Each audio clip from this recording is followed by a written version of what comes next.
Assalamualaikum warahmatullahi wabarakatuh. Dalam kesempatan kali ini kita akan belajar tata cara pelaksanaan umroh lengkap mulai dari niat, ihram, hingga tahallul beserta bacaan doa yang harus dibaca di setiap tahapannya. Yang pertama itu niat ihram umroh, yaitu nawaitu umrota lillahi ta'ala, yang artinya aku berniat umroh karena Allah Ta'ala. Yang kedua, talbiyah.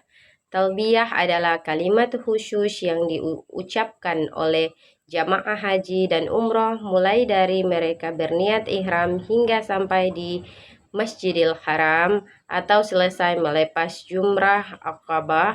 Bacaan talbiyah yaitu labbaik Allahumma labbaik, labbaik la syarika laka labbaik, innal hamda wa ni'mata laka wal mulk la syarikalah, yang artinya aku datang memenuhi panggilanmu ya Allah, aku datang memenuhi panggilanmu, aku datang memenuhi panggilanmu, tiada sekutu bagimu, sesungguhnya segala puji, nikmat dan kekuasaan adalah milikmu, tiada sekutu bagimu. Kemudian yang ketiga, tawaf. Tawaf adalah salah satu rangkaian ibadah dalam haji dan umroh yang dilakukan dengan mengelilingi Ka'bah sebanyak 7 kali putaran dengan posisi Ka'bah di sebelah kiri. Yang pertama itu persiapan dan niat sebelum memulai tawaf. Jamaah harus dalam keadaan suci, bersih dari hadas dan najis, serta menutup aurat. Niat tawaf dilakukan dalam hati dengan membaca nawaitu tawaf lillahi ta'ala, yang berarti saya berniat tawaf karena Allah Ta'ala. Yang kedua, memulai tawaf dari Hajar Aswad. Jamaah memulai tawaf di depan Hajar Aswad setelah menghadap Ka'bah dengan posisi Ka'bah di sebelah kiri. Biasanya melafalkan kalimat Bismillahi wallahu akbar, yang artinya dengan nama Allah, Allah Maha Besar. Kemudian jika memungkinkan usap atau cium Hajar Aswad atau cukup memberikan isyarat dengan tangan. Kemudian melakukan tawaf 7 putaran. Jamaah berjalan mengelilingi Ka'bah sebanyak 7 kali berlawanan arah jarum jam. Pada 3 putaran pertama untuk laki-laki dilakukan dengan berjalan cepat. Kemudian 4 putaran berikutnya dilakukan dengan berjalan biasa. Untuk laki-laki disunahkan melakukan ittibah, yaitu menyampingkan kain ihram di bahu kiri terbuka. Amalan sunnah saat tawaf, berdoa dan berzikir sesuai kemampuan, terutama di tempat-tempat seperti Multazam, Hijri Ismail, dan Makam Ibrahim.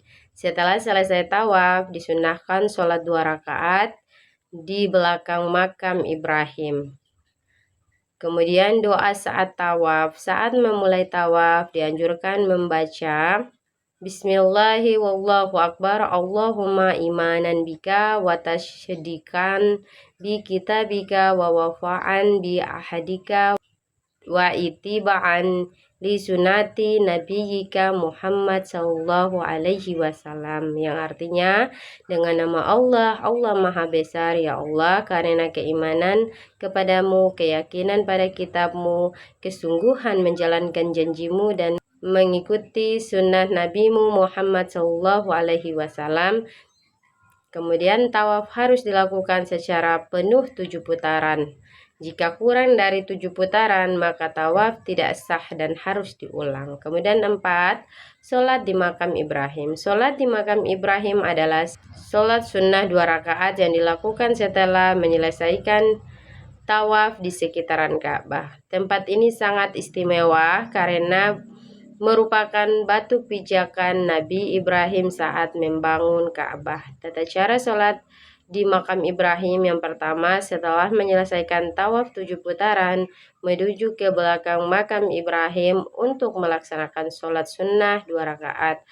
Sholat dilakukan dengan khusyuk dan penuh penghayatan sebagai bentuk ketaatan kepada Allah Subhanahu wa Ta'ala. Yang kelima, sya'i antara Safa dan Marwah. Sya'i antara Safa dan Marwah adalah salah satu rukun dalam Ibadah haji dan umroh yang dilakukan dengan berjalan atau berlari kecil bolak-balik antara dua bukit tersebut sebanyak 7 kali.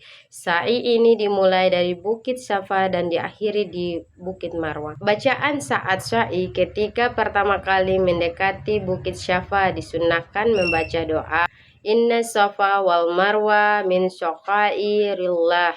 Artinya sesungguhnya hanya Safa dan Marwah adalah sebagian dari syiar Allah.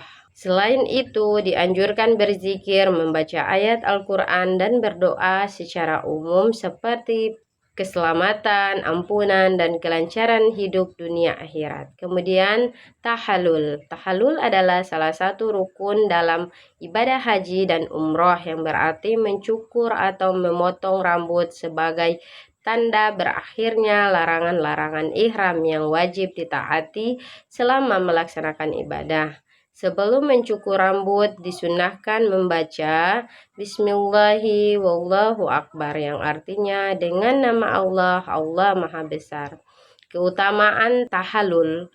Yang pertama, menunjukkan kepatuhan dan penyempurnaan rangkaian ibadah haji atau umroh, membebaskan jamaah dari larangan ihram sesuai syariat, membawa kedamaian dan keluasan dalam melaksanakan aktivitas setelah melaksanakan ibadah. Dengan mengikuti dan memahami tata cara umroh beserta bacaan doa ini, diharapkan ibadah umroh dapat dilaksanakan dengan tertib, benar, dan mendapatkan pahala dari Allah Subhanahu wa Ta'ala. Mungkin hanya itu penyampaian dari saya. Lebih dan kurangnya mohon dimaafkan. Saya akhiri. Wassalamualaikum warahmatullahi wabarakatuh.